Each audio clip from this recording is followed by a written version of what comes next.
प्रीति को अपने इस नए ऑफिस की नौकरी से कुछ खास उम्मीदें थी। वो इस काबिल तो हो ही गई थी कि शहर में अपना गुजारा करने के साथ साथ गांव में अपने बूढ़े माँ बाप के लिए भी महीने भर का खर्च भेज सके। अपनी इसी खुशी को जाहिर करते हुए एक दिन उसने फोन पर माँ से कहा, हेलो माँ, हाँ मेरी नौकरी लग गई है। अब मैं इतना पैसा कमा लूंगी कि आपको और पिताजी को पैसा भेज सकूंगी। ये तो बड़ी अच्छी बात है बेटी, मगर तुम अपना ख्याल रखना, मुझे तुम्हारी बहुत चिंता रहती है। आप मेरी चिंता मत किया करो माँ, मैं अपना पूरा ख्याल रख सकती हूँ। माँ से बात करने के बाद प्रीति हल्के से मुस्कुराती है और फिर खाना खाकर सोने चली जाती है। चलो, अब पैसे की समस्या तो कुछ हद तक हल ही हो जाएगी। इस नई नौकरी से बहुत सारी उम्मीदें हैं। अब सो ही जाती हूँ, कल सुबह ऑफिस जल्दी जाना है। ये कहकर प्रीति सो जाती है और फिर अगले दिन जैसे ही ऑफिस जाती है तो ऑफिस का चपरासी उसके पास आकर कहता है, प्रीति मैम, आपको राजीव सर ने बुलाया है। ठीक है, मैं अभी जाती हूँ। राजीव रामेश्वर सेठ का बड़ा बेटा था और बहुत ही आशिक मिजाज लड़का था। उसमें पैसे का इतना घमंड था कि वो गरीब लड़कियों को हमेशा पैसे की चमक दमक से लुभाने की कोशिश करता रहता था। प्रीति बहुत ही खूबसूरत और नौजवान लड़की थी और इसीलिए उस पर राजीव की शुरू से ही नजर थी। प्रीति जैसे ही राजीव के कैबिन में प्रवेश करती है, प्रीति, आज तुम्हें मेरा एक खास काम करना पड़ेगा, क्या कर सकोगी? जी सर जी, अगर काम करने लायक होगा तो बिल्कुल कर दूंगी। काम तो करने लायक ही है, मगर ऑफिस के काम से थोड़ा हटकर है। ऐसा क्या काम है सर? ऐसा कोई बड़ा काम भी नहीं है, बस मुझे अपनी बहन के लिए कुछ ड्रेसेस खरीदने हैं। अगर तुम मेरे साथ चल सकोगी तो मैं कुछ अच्छे ड्रेसेस खरीद पाऊंगा, वरना। ये कहकर राजीव थोड़ा मायूस सा हो जाता है।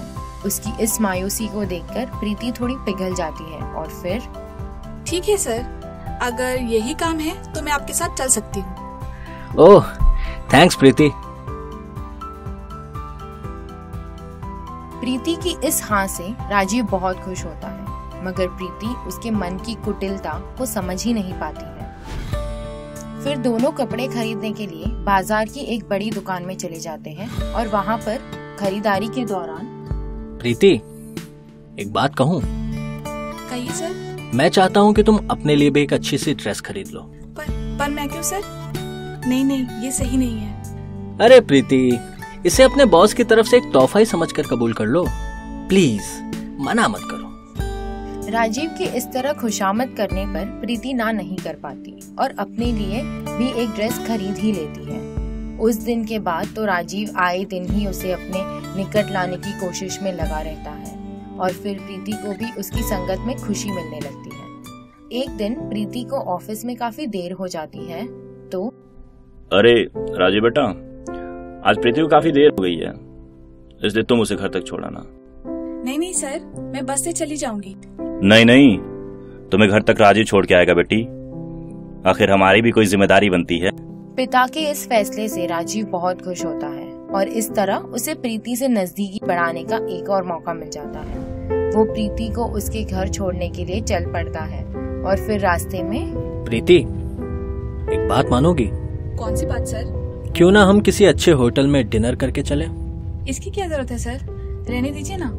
प्रीति की इस ना में उसकी हाँ को राजीव अच्छी तरह से भांप जाता है और इसीलिए उसे डिनर के लिए आसानी से मना लेता है। फिर दोनों हंसते हुए एक होटल में जाते हैं। प्रीति, एक बात कहूँ?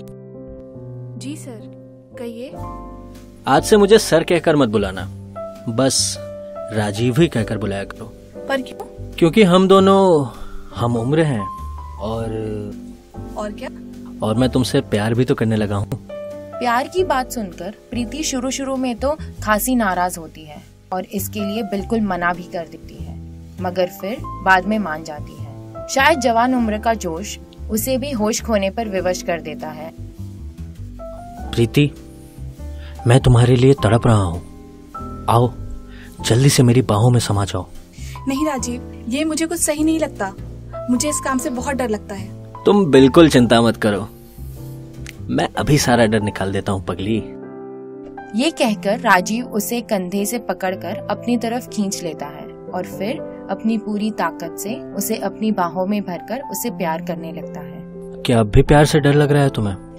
नहीं, अब तो तुम्हारे प्यार में डूब जाने का मन करता है। मुझे अपनी बाहों में कस लो प्लीज। हाँ प्रीति, हाँ, अब तो मैं तुम्हारे तन की ज्वाला को शांत कर कर ही दम लूंगा। बस तुम मेरा साथ दो। मैं तो तन मन से तुम्हारे साथ ही हूँ। तुम्हें जो भी करना है कर डालो मेरी जान। प्रीति की ये सुनकर तो राजीव उस पर टूट पड़ता है और फिर कुछ पल में दोनों वासना के अंधे महासागर में डुबकियां खाने लगते हैं। देखो, अब तो कभी मना नहीं करोगी ना? अब तो मैं पूरी तरह से तुम्हारा हो गया हूँ। हाँ, कभी मना नहीं करूंगी, मगर अब तुम राजीव बनकर ही रहना, कभी बॉस मत बनना। कभी नहीं बनूंगा मेरी जान। इस तरह राजीव कई महीनों तक प्रीति का जी भर कर इस्तेमाल करता है और फिर उससे जी भर जाने पर उसके काम में कमियां निकालकर उसे परेशान करना शुरू कर देता है। देखो प्रीति, अब तुम्हारे काम में बहुत कमी आने लगी है और मैं ये सब बर्दाश्त नहीं कर सकता। काम में कमियां निकालने के बजाय ये क्यों नहीं कहते राजीव कि तुम्हारा जी भर गया है मुझसे? प्रीति, मैं बॉस हूँ तुम्हारा, जरा अदब से बात किया करो। पर तुमने तो कहा था कि मैं तुम्हारा बॉस कभी बनूंगा ही नहीं, हमेशा तुम्हारा राजीव ही रहूंगा। उन बातों को ना भूल जाओ, वरना नौकरी से हाथ धो बैठोगी, समझी? अब दफा हो जाओ। राजीव द्वारा यह अपमान प्रीति से सहन नहीं हो पाता है और वो उसके कैबिन से रोते हुए बाहर आती है। उसे इस तरह रोते हुए देख पूरा स्टाफ दंग रह जाता है और उसकी सहेली वंदना उससे, अरे क्या हुआ प्रीति, तुम रो क्यों रही हो? राजीव सर ने कुछ कहा क्या? वंदना का ये पूछने पर प्रीति फूट फूट कर रोने लगती है और फिर अपने और राजीव के बारे में उसे सब सच सच बता देती है।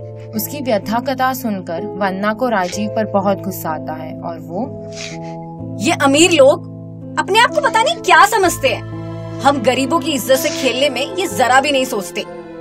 मेरा बस चले तो मैं ऐसे लोगों को जिंदा नहीं छोड़ू। मेरे लिए तो मरने के सिवा कोई और रास्ता ही नहीं बचा वंदना।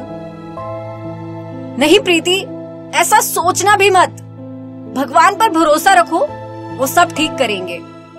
वंदना प्रीति को ये समझा ही रही होती है कि तभी पीछे से राजीव के पिता सेठ रामेश्वर की आवाज सुनाई पड़ती है।